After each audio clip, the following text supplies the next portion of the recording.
So, welcome, listeners, to Bibliofools. I'm here with That's great.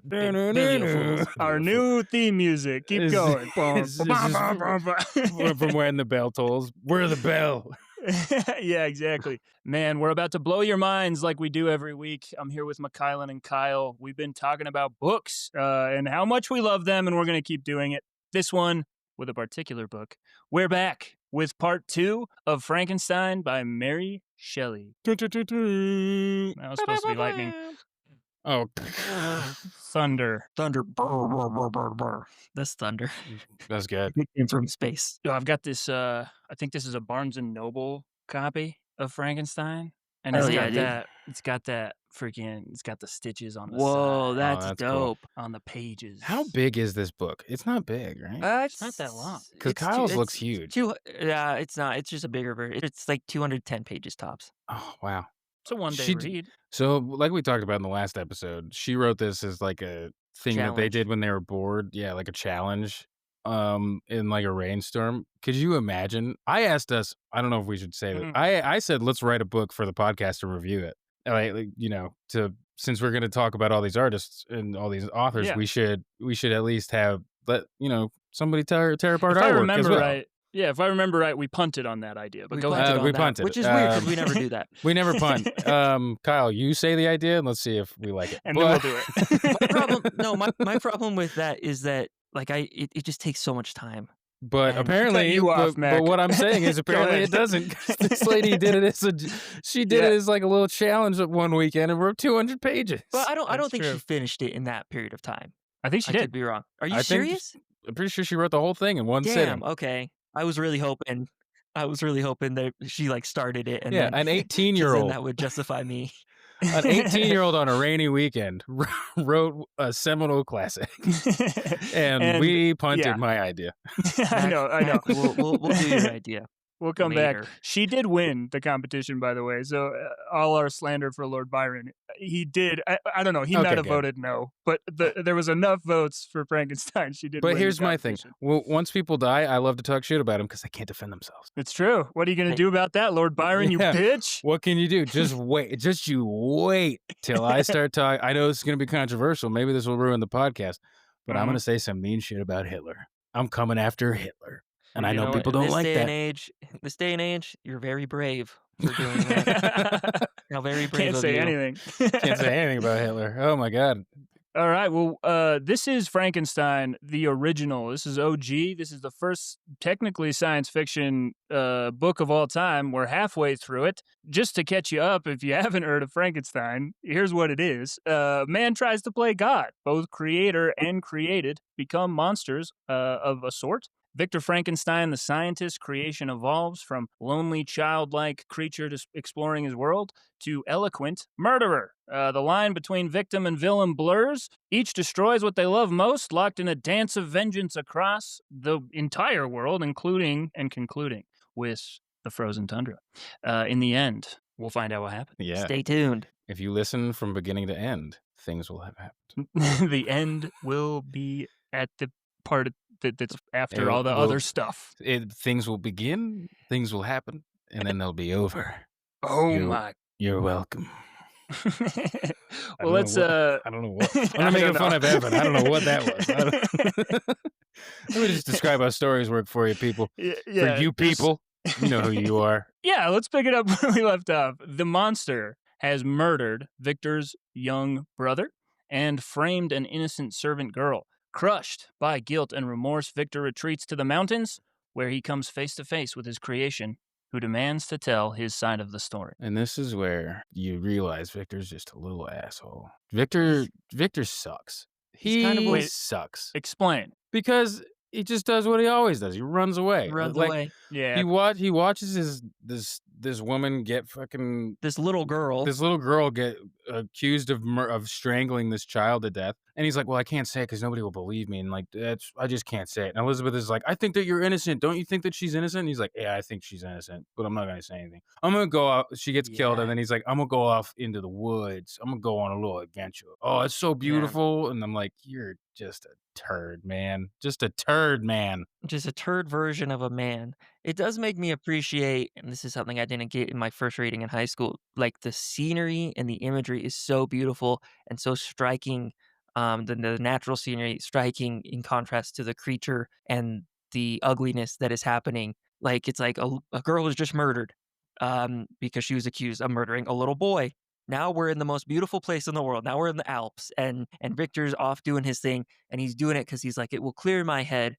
And it's like, yeah, maybe, but you've done some pretty terrible things, my friend. Spoiler alert, it doesn't clear his head. As Evan said, he's out in the middle of the freaking mountain. And who does he see bounding over super fast, faster than any human being Oh should my go? god, I The creature. loved that part was awesome. Yeah. So the creature has superhuman strength and speed and can survive in the cold because it's a dead body, which is a part that I think that is why there was some guy in the 50s who's like, "This is a feature. We could make this into a film." Because he is a superhuman monster, but the Mhm. part when he's like bounding at him and Victor's just like, I can't. He's faster than me. I can't run away, so I guess I just gotta fight him. I was like, I love that little piece where he's just like, I steeled myself to to fight with to brawl with the beast, and I was like, at least he's got that dog in him. At least Victor, like He he's does. kind of a puss, but at least he's like, all right, fuck it, let's When go. when it comes to the monster, Let's you bow like up, bitch. You gonna run at me? Okay, let's do this. like, he knows how strong it is. He created it, but he's like, "I'm gonna take this bitch on. He's Let's like, go." that's the only option. I'm not going down without a fight. You're not gonna get But you're me. right, he's like, "I can't run away because he's faster than anything that's ever existed, Well, so yeah, he has to go down. His first thing always is, what if I just got out of here? what if I just left?" Yeah. What Once if, again, his cardinal sin is his cowardice. yeah, Yes. Until I guess until he's backed up and can't escape, and until then he he's like, can't be a we're going coward. all the way. We Yeah. are going." Uh, well, the monster does. He catches up to him, and he's like, "Look, let me talk to you, dude. You suck." Like that. I feel like that's where I'm at with the monster. At this point, he's like, "Okay, I finally found you." The reason he knows that it's Victor Frankenstein that he needs to find is that he's took like a coat or some clothes from Frankenstein's study when he woke up and then left. And in one of the pockets of the coat is some of his original notes where he tells the story. He's writing down a narrative of himself building the monster. So, little convenient detail there, but he's able to read and he's like, "Oh, this motherfucker Yeah. just patched me together and made me." And And then then yeah, just left like he always does. He loves to just get out of there. I'm realizing last week we didn't talk about what ends up happening with the DeLacy's. So the Oh yeah, father, so remember, the monster's been watching this family and he's like, "This is my shot." He's like, "If I can just express myself well enough that they know I mean no harm, like maybe I can have a family or just somebody to connect to." He's like, "This is my shot." The old man's blind and he's like, "Okay, I have to start with the old man because he can't see me. So we can just talk and then he can advocate to the others that I'm all right." And while talking to him, he doesn't get to fully finish what he's saying before the son and like the family comes back to the cottage, sees the monster, and then freaks out and like kicks him out. They're like kicking him and anyways, he runs away and then he's like, "Okay, maybe I could have one more chance." And the last thing he sees is the son basically negotiating over the home. And he's like, "I don't care. Like, we'll sell it for whatever. We just have to get out of here. There's like a crazy monster here."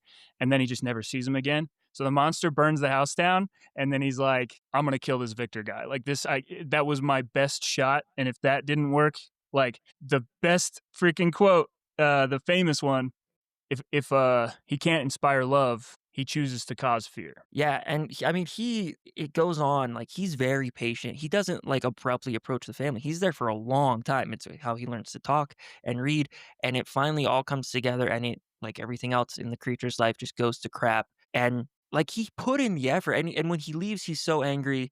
before he burns the house down. He's like, and I took out my rage on like trees and stuff. Like he doesn't want to inherently kill things. He's very good natured, but he's being forced down this path. And so then, like you said, Evan, once he puts together, no one will ever love me or accept me, despite my best efforts. And now I know who created me. This guy's gonna freaking pay. Like I'm gonna do everything I can to make this guy half as miserable as me. As he should. Yes. He should do that.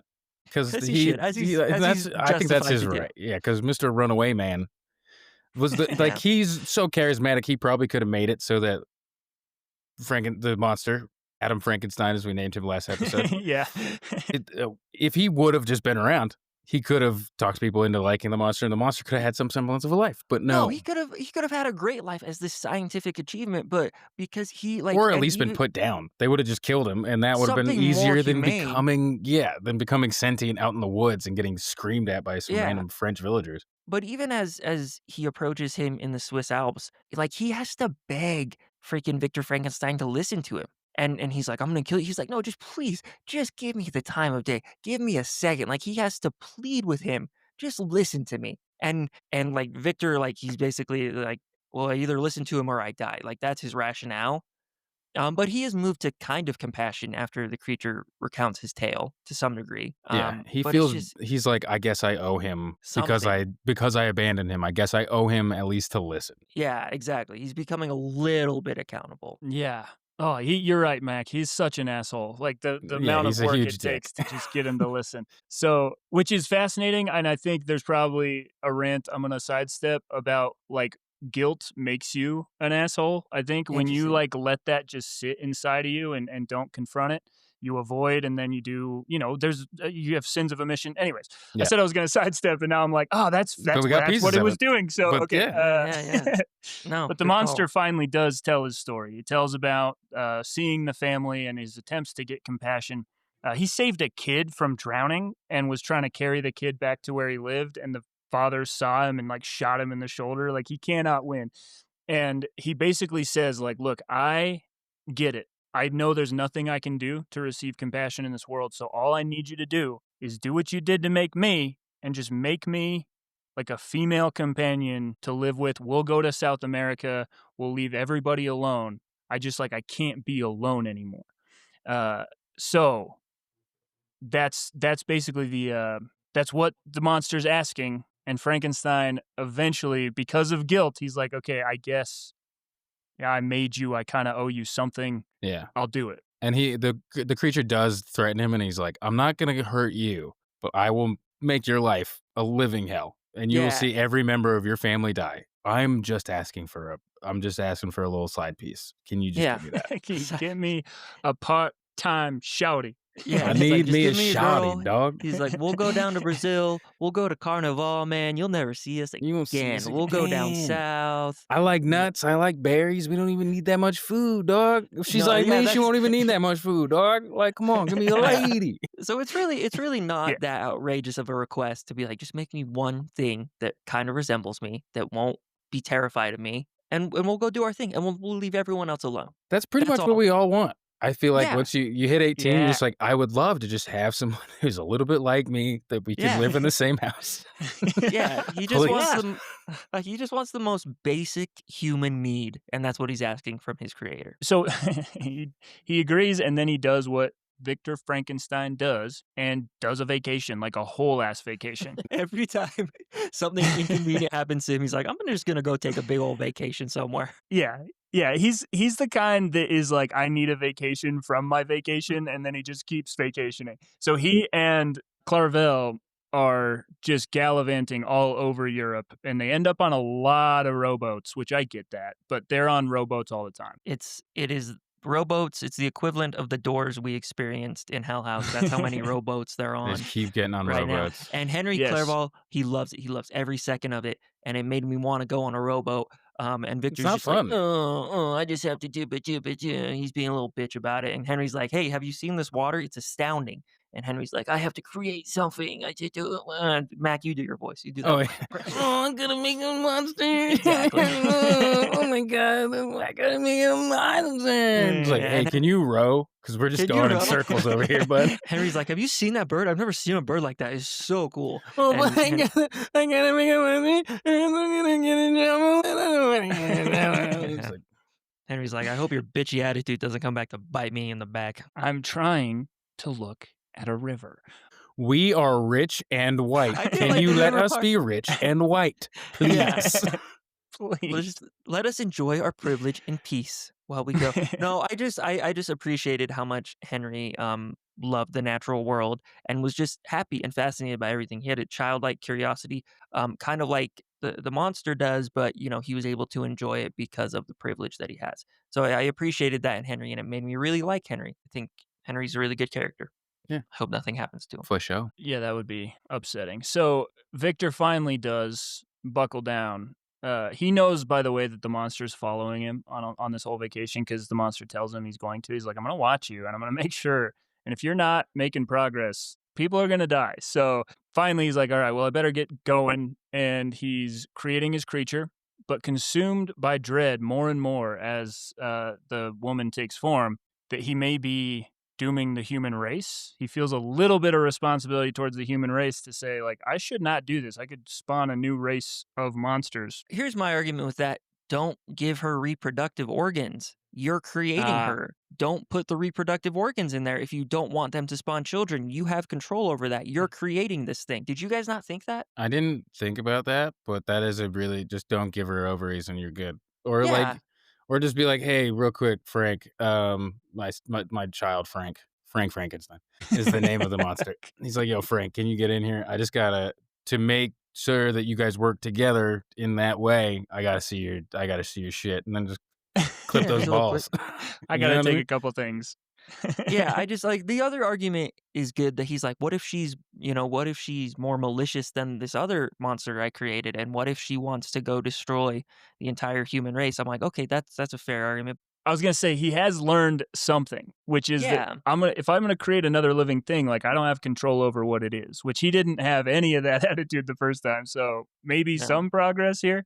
But he's getting more and more worried about it. He's getting very close to being done. And he looks up and he sees the creature like smiling down at this woman taking form.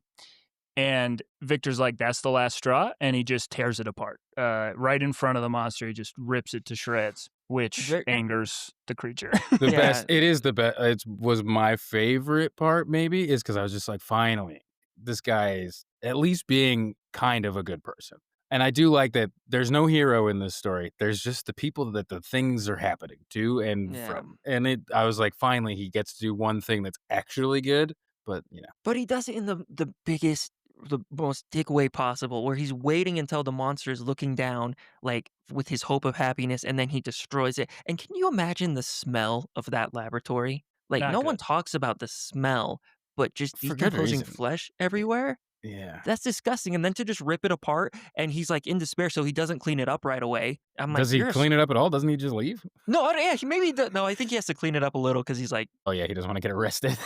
yeah, I'm gonna get Somebody arrested. That's fair. Yeah, he shoots at him too. And the Yep. monster's like running away, saying, like, you have not seen the last of me. And his ominous warning, he howls in fury, is, I will be with you on your wedding night. Which, if I was Victor, and we'll learn that he doesn't take this advice, I would be like, well, I won't get married then. Easy. How about that? I'm going to take a boat to somewhere far away, and I will not be married. And Yeah. we'll constantly... It's like It Follows. If I'm in a situation like It Follows or like this, where something's following me and it's like, I will hurt you in this specific way, I'm like, I'm not going to do that thing, and I'm going to be very far away, and I'm going to move a lot, so you can't find me. So Problem solved. I'm not even going to Yep. worry about it, because I'm going to be all over the place. Not this Instead, guy. though, he's like, oh no, I can't let that happen. So I'm going to chase him. He gets on a rowboat. Yep. And he starts rowing.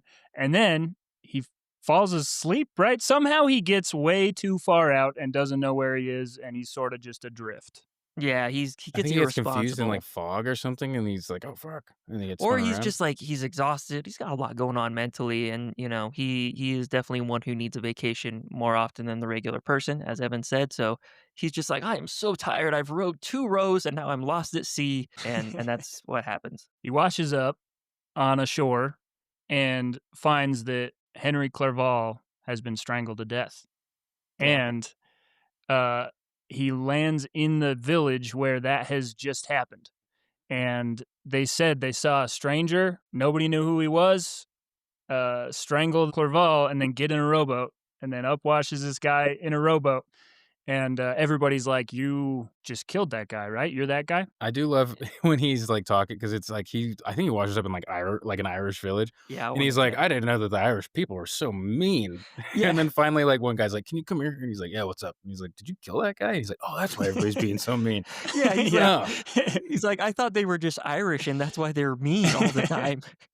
Yeah, It's he's like, so "No, quick to just be like, "The Irish people must be assholes." That's probably yeah, what the no. issue is. This is his first experience in Ireland. He's like, "They suck. They are not courteous. They didn't offer me anything. I washed up on shore half dead, and they were just accusatory." It's Yeah, like, they're "Yeah, asking because me all they." these questions. Why are you asking me so many questions? He's like, "The Irish, damn it!"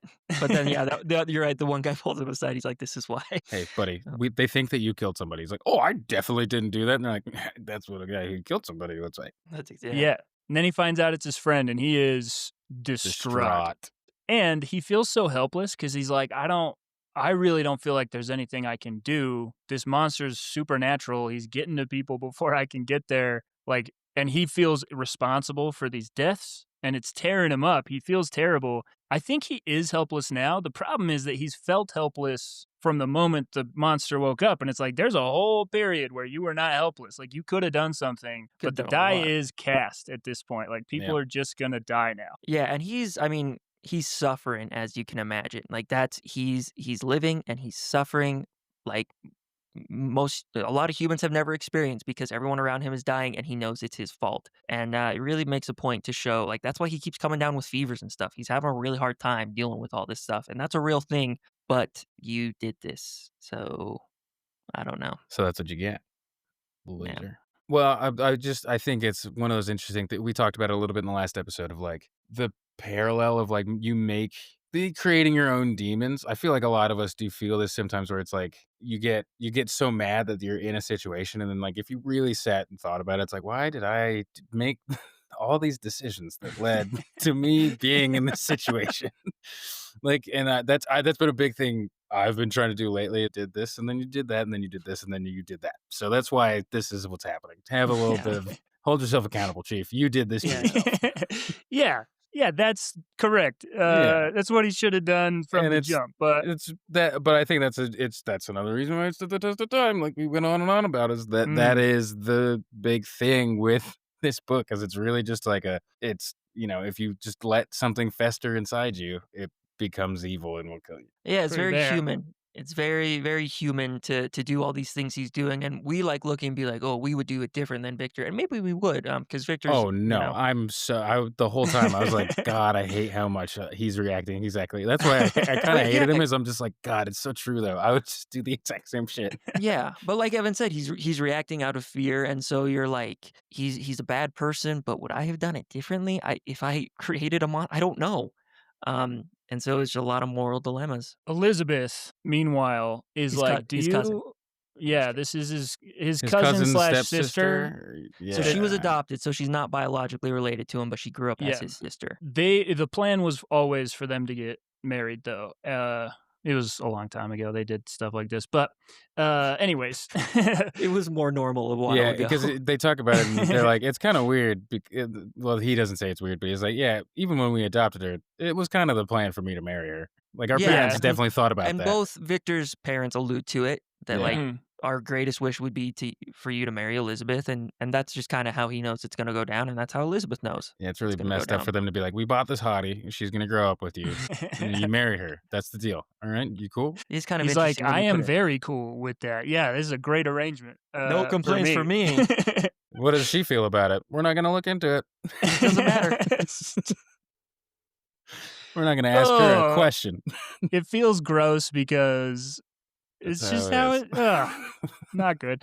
But That's Elizabeth, sad. in this case, to clarify, she is down. She loves Victor, and Yeah, she's she's writing really him. She sad. really wants to get in Yeah, there. she's Victor's She's biggest supporter. She yeah. puts his interests Mhm. above her own. She's worried about him constantly, and she's a very sweet, pure person, like Yeah. a beautiful creature. And she's starting to get worried, and she writes him just a heartbreaking letter. She's like, "Is there another woman? Do you love someone else? Because I know." Basically, man, it kills me. She's like, "I know the plan's always for us to be married, but if you don't feel that way, I want you to be happy. That's more important to me. But I just want to know because I'm kind of dying over here." And She's that's so good. man, that is rough. So Victor is like, "I have to marry Elizabeth. Like that's I have to 'Cause do he does that." love But her as well, yeah. He does love her, yeah, and he wants to yes, bring his father, who's gone through so much with the death of his kid and stuff, and like he's like, it'll make everyone happy if I marry Elizabeth. My father will finally, have some peace. I'll feel better because I love her. She'll like it's just a win-win, except for that one thing the monster said that one time, Except for the fact that he has a massive he has a murder beast that's following him, yeah. and talk That's specifically about weddings. and So told him not to about get the wedding married. night. Yeah. yeah, Yeah. Good job, Vic. There's this big sword of Damocles, and here's where Victor's hubris comes in again. He thinks the monster was saying, "I'm going to kill you on your wedding night." yeah, Uh, I'm sorry. He's so self-absorbed that he's like, he's just talking about me. When has he ever gone after you, you stupid little man? He's always gone after the people you love. And so because you're so selfish, you are putting people in danger because you're like, he's going to come after me and guess what? I'm going to have a gun. So I'll I'm be going to be ready. fine. And it's even Yeah. with he's like, I need to make Elizabeth happy. I need to make my father happy. Like, I need to do this. I need to do that. It's like, maybe if you would just stop thinking that you're the fucking center of this universe for 5 Really? seconds, Yes. you Yes, would fix an exactly. issue, you selfish prick. Yes. So he is prepared to defend himself and basically head to head. He's like, okay, this is my wedding night. This is the day of reckoning. I'm going to get married and then I'm going to kill a monster. That's his whole plan. So beautiful wedding, wonderfully written. It sounds beautiful. They then go to the like honeymoon place, the place that they're going to stay. And he's like, all right, Elizabeth, you stay here. I'm going to go check every room in the house real quick, make sure we're good. And then, of course, he doesn't get very far away before he hears a scream that abruptly stops because the monster got in and killed his new wife. And he goes back to the room and just sees that that has happened. And I wonder if, like, that's when it dawned on him, like, oh, he could have been talking about Elizabeth that whole time. He's like, Oh, I no, wonder if, like, when the Oh, scream happened, there was just a yeah. good second where he's like, like, "Well, he could have been talking about." I should I have given guess, her a gun, yeah. maybe. Did he ever strictly say it was gonna be me? He's just sitting there thinking about this where she's lying limp and dead. Yeah, just the whole time the monster just Just, yeah. and he's like, "I don't know what he did he What because it was takes a he? minute to strangle somebody." So he's like It does. or he's like 2 Yeah. rooms away, just like, "Oh god, he could be talking about her. That could be or maybe she's It could have been anybody screaming in that room that I left maybe her it's in. not I her don't know. screaming. He definitely wants to he's trying to kill me. I don't know. Ah, Yeah, I man, do this is a remember dilemma." I remember this part when I first read the book, wanting so badly for the monster not to follow through on this evil promise because I wanted him to redeem himself, but like he's too far gone. Yeah, And there's no it just redemption. speaks to his character. Like Elizabeth is the most pure creature in this book, in this world. That's how she's being made. And the monster goes in and just kills her. Boom. And then he's gone. So like he's not in there when Victor goes in there. He's already gone, but her lifeless body's there. And then yeah, you might jump to this, Evan, and I apologize, but like, but at one point he looks out the window and the creature is there and he's pointing. He's like, I did this. I did this to you because you wouldn't give me one simple grace, one simple favor. Yes. Uh, Victor's father dies essentially of a broken heart. Everybody's gone now. And Victor has no one, and he's just as lonely and isolated as the monster.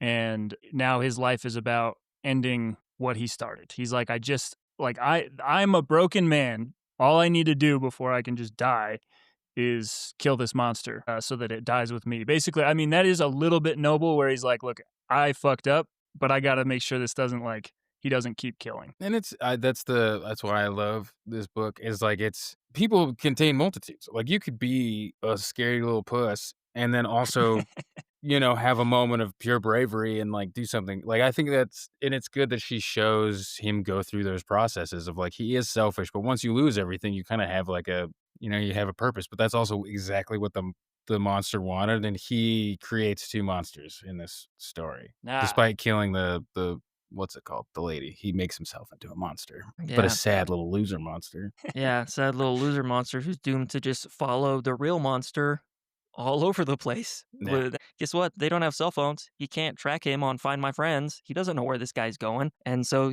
now he just has to try to find him and ask villagers if they saw something horrifying and then follow in that way.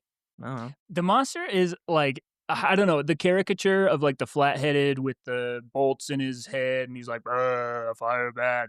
It's like, okay, it's fun, it's a part of like Halloween, but it does a disservice to probably one of the best written villains of all time. Like at this Yeah. point, the monster's a serial killer who's killed everybody and he's like, "I'm going to make you miserable. You're going to follow me to the ends of the earth. We're going to end up into the Arctic. And that doesn't bother me, but you're going to freeze and then I'm going to kill you." Like when you're on the last breath, I'm going to be there. Like he is so vindictive.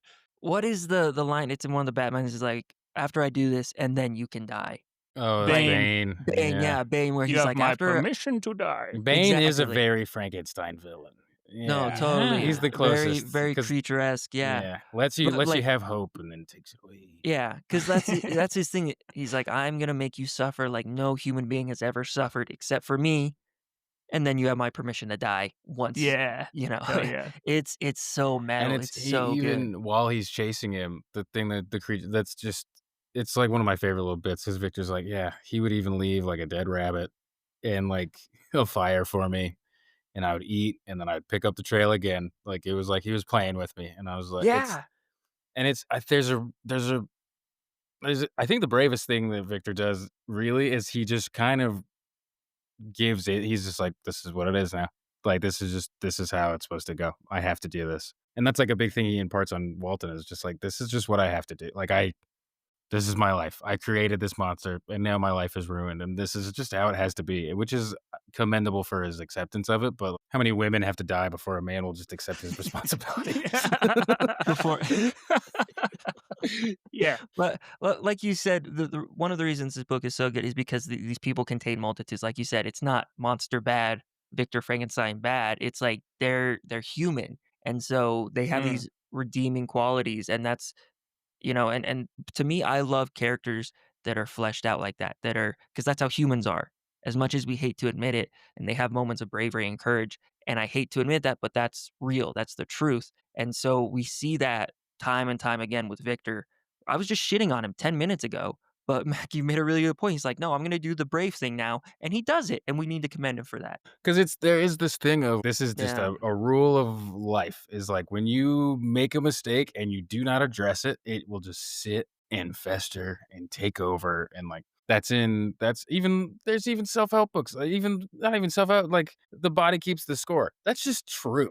That is just a true Yeah. thing for forever. Like if you have something happen and you do not address it, it will go on forever and it will take over your life and it will kill you.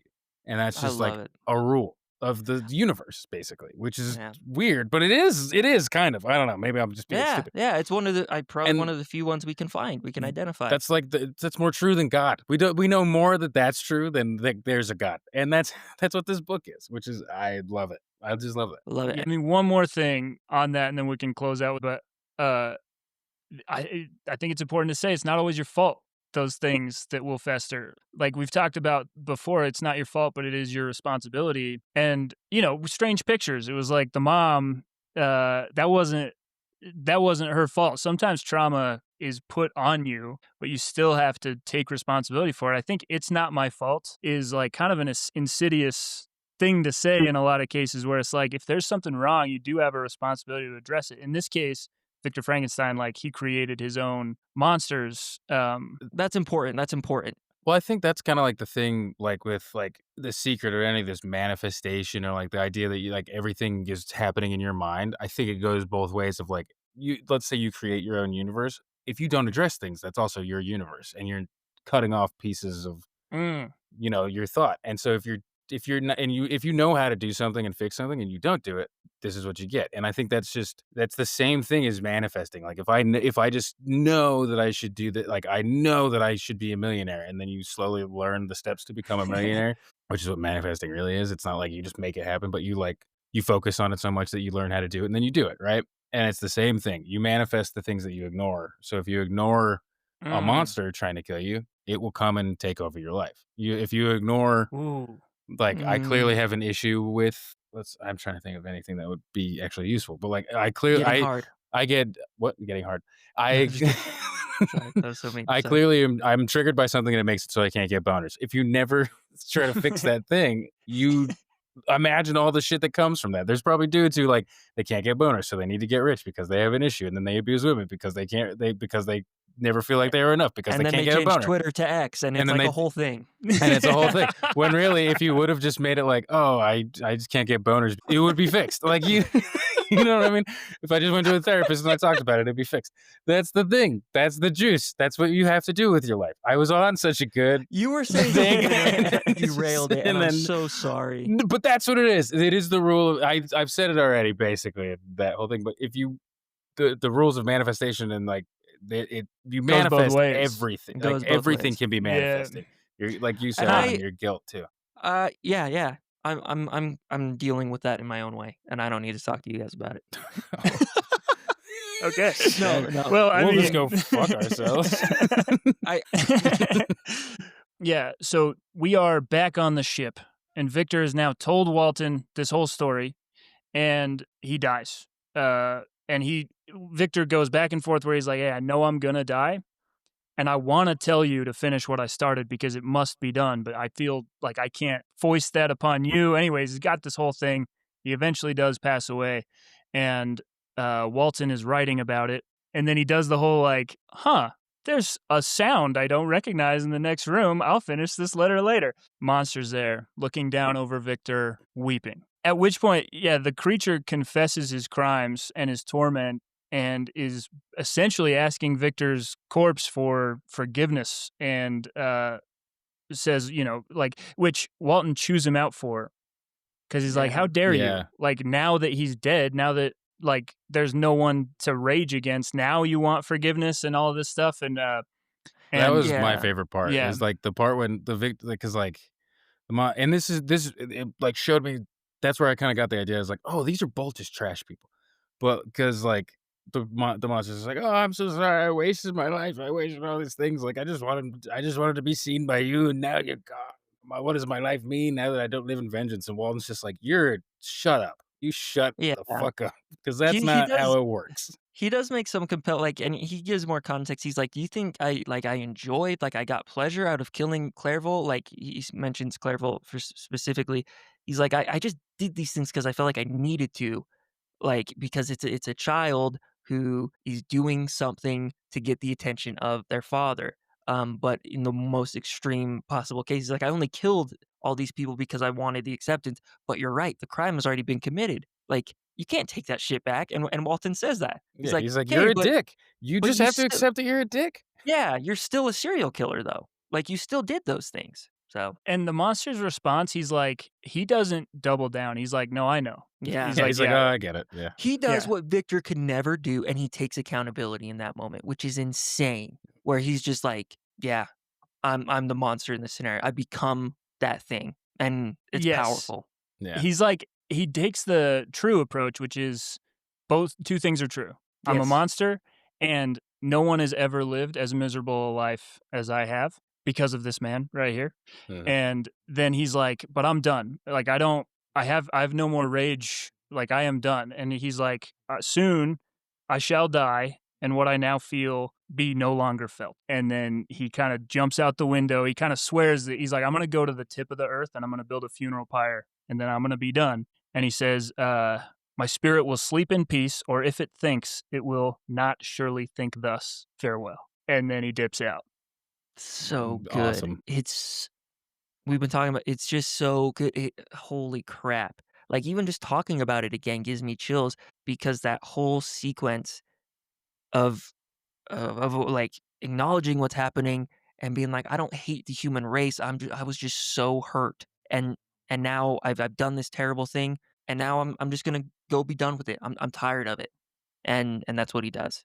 Um, ugh. Notably, Walton turns around.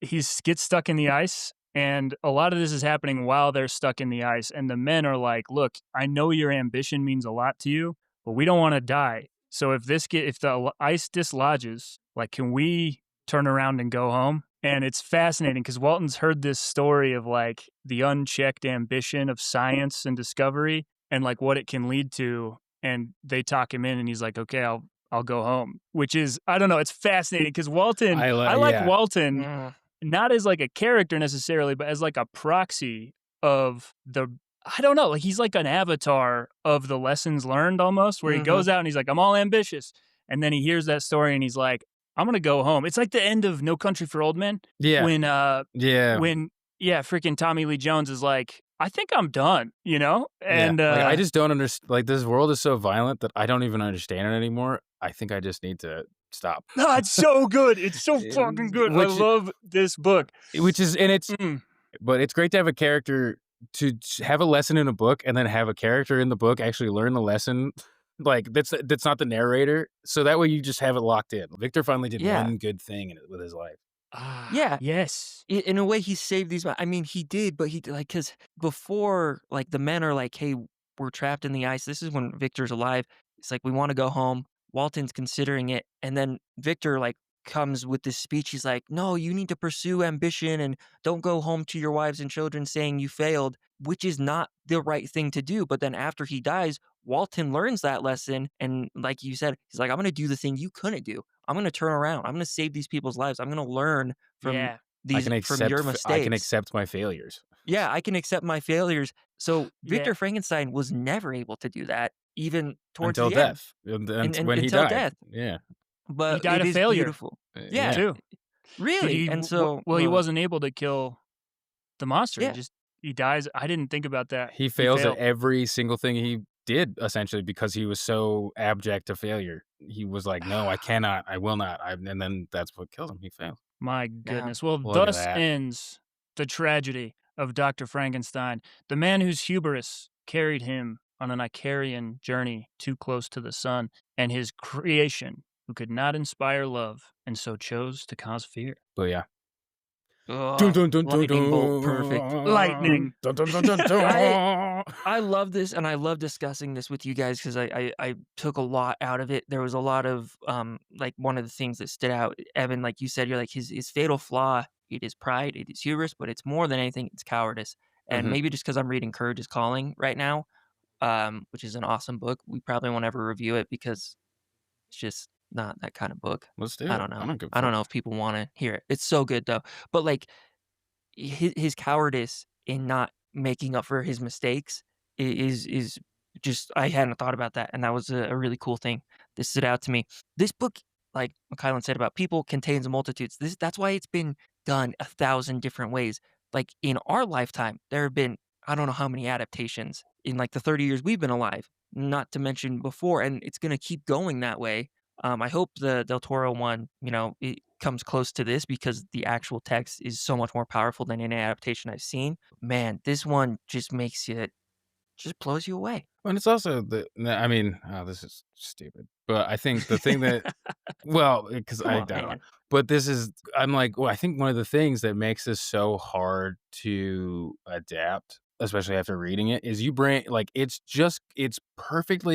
so good at you bring so much into it because you really are supposed to be Victor Frankenstein. That's who you read the book as, right? That's how you Mhm. experience the book, and then you experience it as the creature shortly. But you are Victor Frankenstein throughout the book, and so I think it's hard to adapt that because everybody has their own journey through the book as Victor Frankenstein and with his feelings and like how you react to the feelings because you're just in his head talking about how he feels about all this shit the entire time. It's a first person narrative. And so I think that's what makes it hard to adapt or like makes it so unique is that like you can read the book and like not connect with Victor Frankenstein at all. I hate him like I kind of did. And you connect with the creature and then you just kind of think that Victor's a piece of shit until like the end when he really is a piece of shit. But like that's what you bring into it. But then if you make a movie about it, that movie can't do that for everybody. Oh, Yeah, yeah. it's You hard know to do because that. You're right. if you see if I'm Guillermo del Toro, and I'm like, I relate to Victor Frankenstein, then everybody's gonna be like, well, that's what Kenneth Branagh did. He Yeah. clearly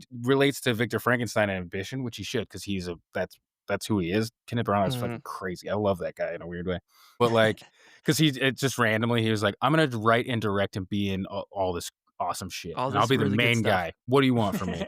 And he's like, What? all right, I'm done. I'm gonna play Russian villains for the rest of my life. Peace, bitches. Like, he's just awesome.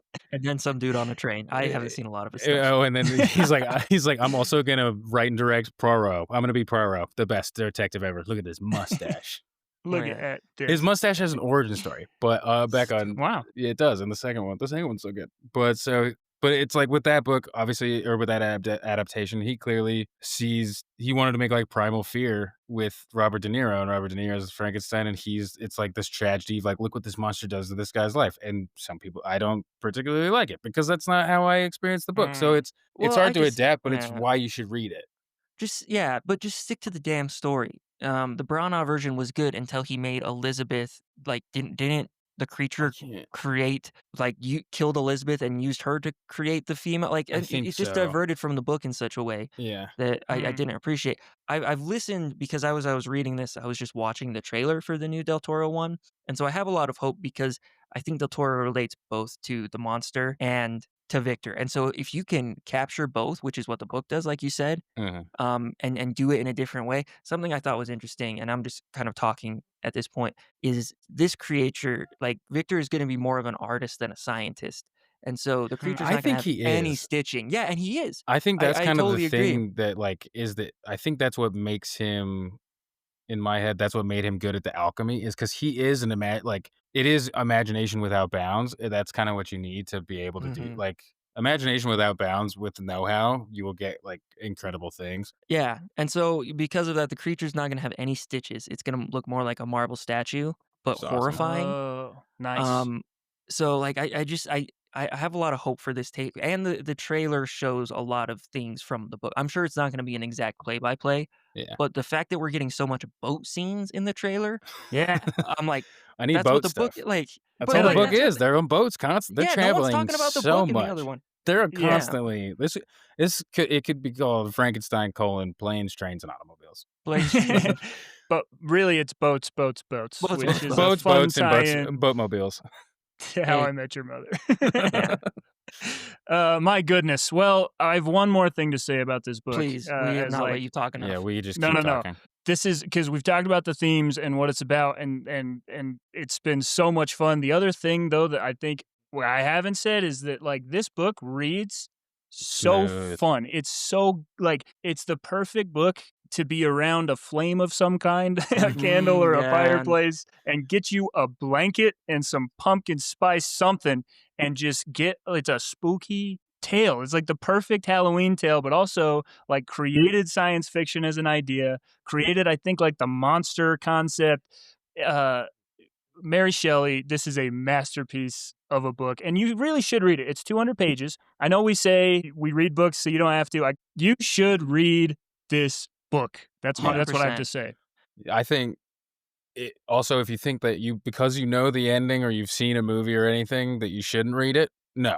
A big thing, the reason we do this is so you either get more interested in the book or we save you from reading bad ones.